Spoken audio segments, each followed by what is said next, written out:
into Xavier's chancla. So that's lovely. Someone else brought us a pancake and half of an omelet of some kind. I'm drinking Metamucil because I, from sleeping in this tent, cannot poop when I need to poop. And what ends up happening is that in addition to the 5 months of baby that I've got right here, there's also then about 5 pounds of poop from not having regular access to a restroom and having to hold it for so long. So it's incredibly uncomfortable.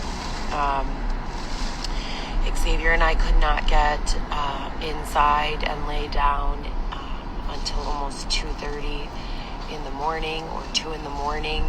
Last night I was woken up around 7:30 or 8. I had a really weird dream. It sounded like almost a direct audio recording of my daughter, the youngest daughter, Alexis, saying, Mommy, you go to work and I go with Lala, and then you're coming to pick me up? And I said, yes, baby, go get your shoes and give them to Bibi to put them on. And she said, okay. And Bibi was like, oh, I'm not ready yet. And Bebe was like, I'll do it. Alexis, just go get your shoes. And Alexis was like, okay, Bebe, like in her like 4-year-old voice. And all the kids were there. Viviana was irritated with the situation, but like just an eye roll.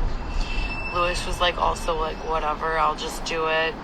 Alexis was just so like, what's going on? You know, I'm going to go to Lila's and then you're going to pick me up after work. And that was just basically like a dialogue that took place maybe a couple times a week, replaced work with whatever was going on. The only time I left my children was when they went to see their fathers. It was just a very disturbing way to wake up this morning on only 5 or 6 hours of sleep. I'm exhausted. I miss my kids. I don't know what the fuck is going on here, as I've said numerous times. But I just want to go home. And that's it. So that's the update for the day. Someone took a shit in Xavier's chanclas. I'm drinking Metamucil to poop. And I did poop yesterday, but it's like I need to poop daily, you know? And it was like 4 days of not pooping. So anyone who knows anything about the human body knows that it is in our best interest to have regular bowel movements. Especially, and I know this sounds funny, but especially if you're not a person who has sex, you need to help yourself out a little. I'm not a doctor. I'm just saying you're carrying around a lot of extra weight. Think about the physical action of what happens when you're having sex. As a woman, you are being penetrated in the area where your bowel is. So even though it's not that hole, there's a ruckus, a commotion is going on down there. So anything that would be too solid to pass naturally when you're having healthy sex is going to pass on its own after having sex, especially if you have sex regularly, if you're in a committed relationship, which I'm monogamous or abstinent most of the time since my last relationship.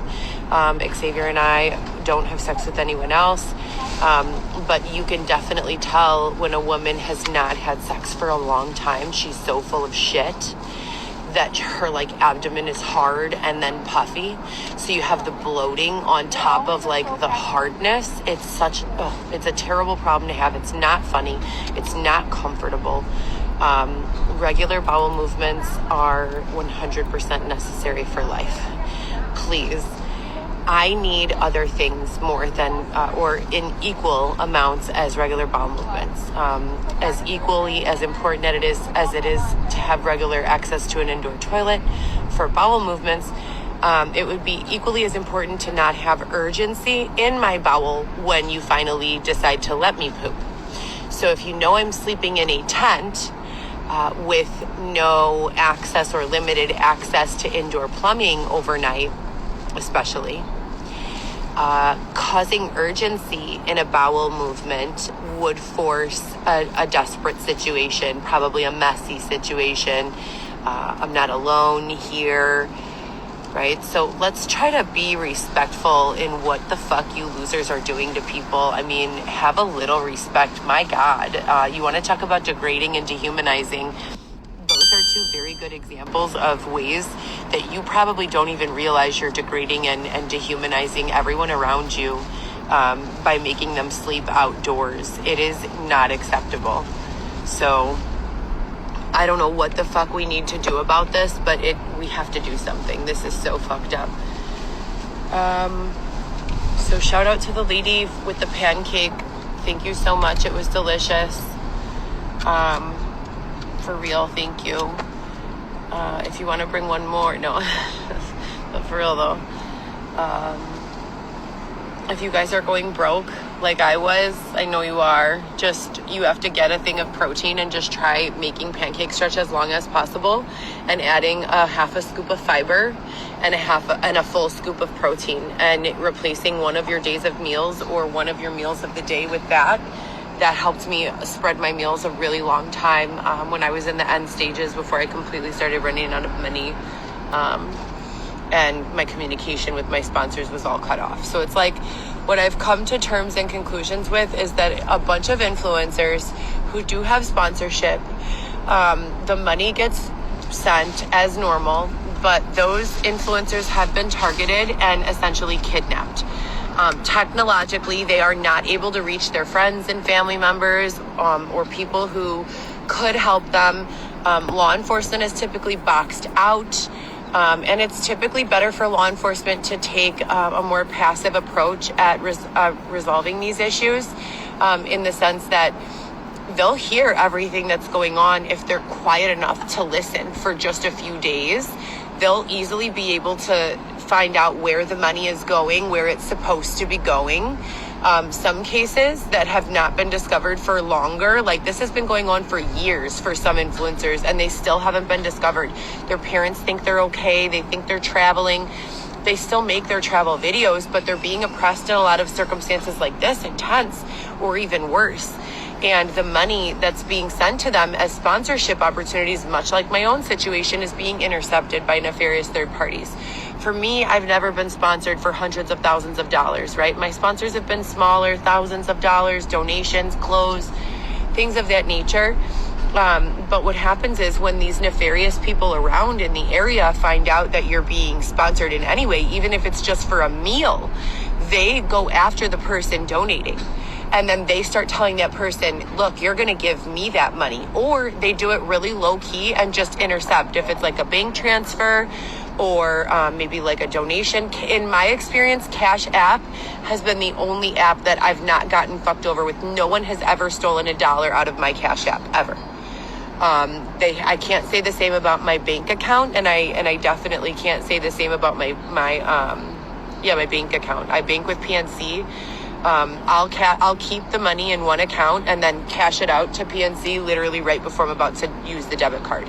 That's how bad it's gotten. But keep this in mind, you guys, if you're donating or you want to donate or you're wondering or you sent a donation, but you're like, I sent them something. They shouldn't be asking for help or they shouldn't be sleeping in a tent. I sponsored that.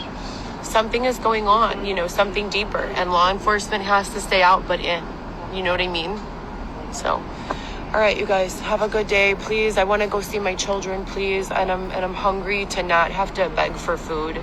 If that could be, arranged, that'd be great. Thank you so much. Love you. Heather Gillespie, Coco Show, YSL, GoPro Solo, and Xavier. Do you want to say hi? Yeah.